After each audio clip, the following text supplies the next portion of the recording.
Have you ever felt completely lost, like you're walking in the dark with no idea where to go next? Well, we're about to dive into an ancient prayer, Psalm 143, that's basically a roadmap for those exact moments. Think of it less like an old text and more like a timeless guide for navigating life's toughest times. It gives us a really raw, honest, and surprisingly strategic way to find our footing again. Right from the start, this prayer hits you with some profound desperation. This one line just says it all, doesn't it? A soul that feels like a dry, cracked-out, barren wasteland. It's a feeling of total spiritual and emotional dehydration. You know, this isn't just a bad day we're talking about. This is a full-blown crisis of existence. And it's from this rock-bottom place that the whole journey really begins. So where's this cry even coming from? The writer, the psalmist, is at his absolute lowest point. I mean, his situation isn't just difficult, it's completely crushing. Let's break down exactly what he's facing. And notice how real and concrete this pain is. It's not some vague sadness. No, there's an enemy actively going after him. His life feels literally crushed to the ground. He feels like he's living in darkness, like someone who's been dead for ages. And what's the result? His spirit is just fading away, and his heart is, as he puts it, dismayed. I mean, just appalled and horrified. He's at his limit. Okay, so what do you do when you hit your limit? You ask for help, right? But the way the psalmist asks is, well, it's completely counterintuitive. He doesn't start listing off all his good deeds or arguing about why he deserves to be rescued. He does something totally different. And honestly, it's the foundation of this entire roadmap. And here's the key difference. Our default setting, usually, is to plead our own case, right? Hey, I've been a good person, I don't deserve this. But the psalmist, he dodges that completely.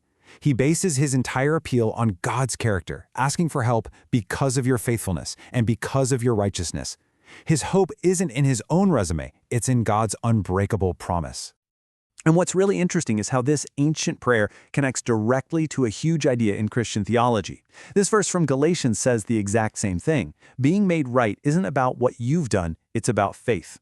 The psalmist is basically saying, look, I've got nothing to stand on myself, so I'm going to stand on who you are. That's a radical shift away from personal achievement and toward just relying on grace. So, this is the turning point in the prayer. This is huge. He's trapped in this overwhelming, terrible present, but he makes a conscious, deliberate choice. Instead of just staring at the darkness all around him, he pivots. He literally turns his attention away from the crisis and looks somewhere else completely. And he doesn't just sit around, waiting to feel better. No, he activates this three-step mental strategy. First, he intentionally remembers the past.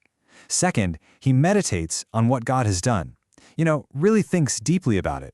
And third, he ponders God's previous accomplishments. This is an active, disciplined way to fight back against despair. And that right there, that's the engine that drives the whole rest of the prayer. It's this intentional choice to remember past faithfulness that jumpstarts his hope. It's what allows him to shift from total desperation to a new sense of trust. It's pretty simple, really. He changes his focus to change his perspective.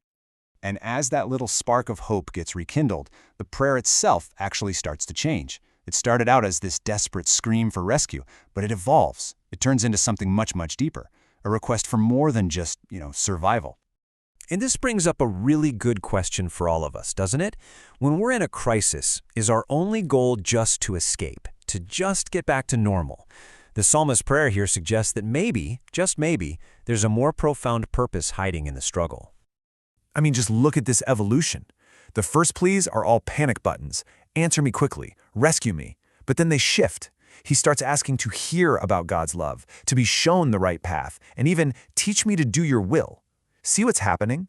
He's no longer just looking for the escape hatch. He's asking for guidance, for intimacy, for a deeper connection. The focus moves from the problem to the relationship. So this whole journey, through the darkness, the pleading, the remembering, it all leads to this incredibly powerful conclusion. And the final destination isn't some magic wand that makes all his problems disappear. It's actually a profound realization about who he is. The prayer ends with this simple, solid declaration of identity: I am your servant. After everything, all the pain, the fear, that pivot to hope, this becomes his anchor. It's a statement of belonging and purpose that completely reframes his entire situation.